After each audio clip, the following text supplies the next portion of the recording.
Most couples do not talk enough about their UAL relationship, and when they do, their conversations can feel uncomfortable, threatening, or embarrassing. Timing, setting, and context of conversations dealing with are of vital importance. Sometimes the best times and places are outside of the bedroom, while clothed in a neutral private setting with an expressed and shared intention to talk about your UAL relationship. This is not to say that you shouldn't discuss things when you are being intimate in bed, but the degree of vulnerability and sensitivity that many of us feel at those times can cause us to feel defensive or reactive to anything our partner says that can in any way be construed as judgment or criticism. These conversations are vitally important, and most couples don't have enough of them. These guidelines will help you to set the conditions that enable you to have an effective exchange of communication with your partner about this most important subject. It may take years. It's likely that it will take longer than we think it should. Have patience.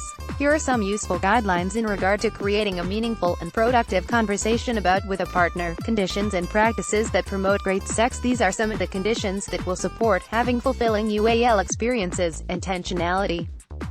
Having a clear commitment to the kind of experience that you seek to have. Safety. Feeling free to be physically and emotionally vulnerable. Trust.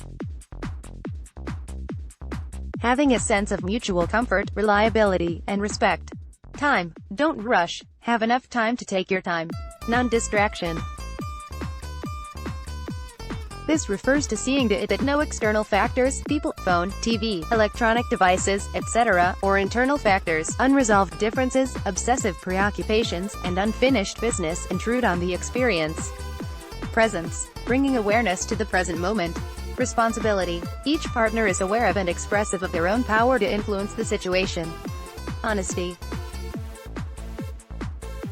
The willingness to tell the truth about what is and isn't working. Emotional honesty is speaking from your experience about what you are feeling and needing, rather than offering your opinions, advice, or judgments. Sensitivity. Being attuned and responsive to each other's desires and feelings. Vulnerability. Being non-defensive and unguarded self-awareness. Being attuned to your inner experience, full-body attention, rather than an exclusive focus on genitalia and orgasm. Reciprocity. Mutual cooperative interchange that involves giving and receiving. Guidelines for effective communication about sex. Announce your intention at the beginning of your conversation in order to minimize the likelihood that your partner might feel defensive or worried that you just want to blame her or make her wrong.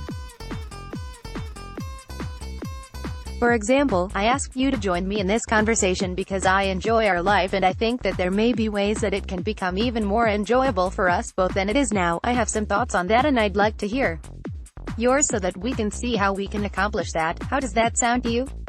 Don't interrupt your partner when he is speaking to. Correct him if you disagree with something he said. It's important that he feel heard by you before you react to his words. Resist the temptation to try to get him to hear your side of things until you are both clear that you have heard and understood him.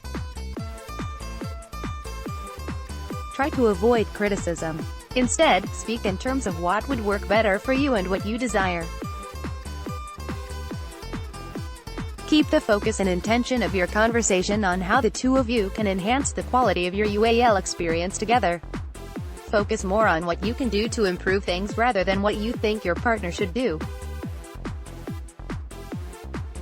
Make requests, not demands. For example, I'd really like it if we could spend more time cuddling rather than going straight for the genitals, rather than, why does it always have to get UAL whenever we touch each other? You always have to make it about.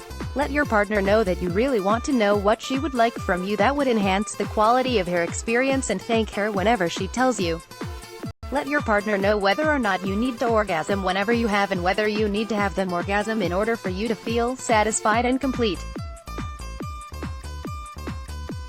Talk about the logistics of having, like the frequency, times of day, locations, and circumstances that work best for each of you.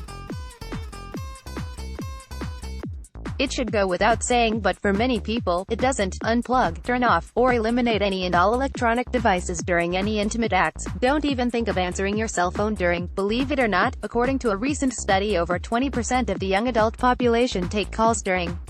These are just a few examples of the kinds of things that you might want to talk about or keep in mind when you have these conversations.